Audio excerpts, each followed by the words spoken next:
শিক্ষামন্ত্রীর নির্দেশ অগ্রাহ্য, ফের হুগলির চাঁপাডাঙ্গা কলেজে তৃণমূল ছাত্র পরিষদের দুই গোষ্ঠীর সংঘর্ষ।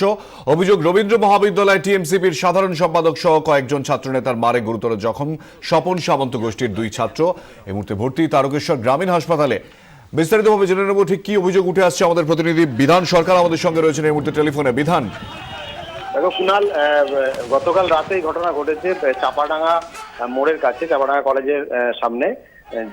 এই কলেজের রবীন্দ্র মহাবিদ্যালয়ের গত 5 তারিখে যে নমিনেশন জমা নিয়ে গন্ডগোল হয়েছিল, সেই তার জের কিন্তু এখনো কাটেনি বলা যায়। কারণ সেদিনের ঘটনায় যারা গ্রেপ্তার হয়েছিল তারা গতকাল জামিন পায় এবং জামিন পাওয়ার পর তারা যখন এলাকায় ফিরে তাদেরকে সম্বর্ধনা দেওয়া হয়, তাদেরকে নিয়ে মিছিল হয়। তারপরেই রাতে এই মারধরের ঘটনা। অভিযোগ যে বিবাদমান দুই গোষ্ঠী এখানে যে কলেজে রয়েছে তাদের ভেতরে সংঘর্ষ হয়েছে এবং তাতে দুজন আহত হয়েছে, তাদেরকে তারকেশ্বর গ্রামীণ হাসপাতালে ভর্তি করা হয়েছে। অভিযোগ এবং পাল্টা অভিযোগ দুপক্ষই করেছে, কারণ কলেজে টিএমসিপির যারা রয়েছে গোষ্ঠী, এখানে বিরোধী কেউ নেই। কারণ মনোনয়ন তোলার সময় আমরা যেটা দেখেছি যে বোমাবাজি এবং সংঘর্ষের ঘটনা, সেক্ষেত্রেও কিন্তু টিএমসিপির যে দুই গোষ্ঠী তাদের বিরুদ্ধে অভিযোগ উঠেছিল।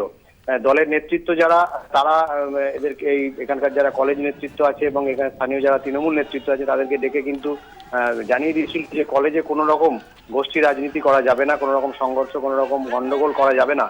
তারপরেও কিন্তু এই ঘটনা ঘটছে, বারবার ঘটছে চাঁপাডাঙ্গা কলেজে, এবং গতকাল রাতে এই ঘটনা ঘটেছে। কুণাল, বিধান, ধন্যবাদ। বিধান সরকার আমাদের সঙ্গে ছিলেন এই মুহূর্তে টেলিফোনে।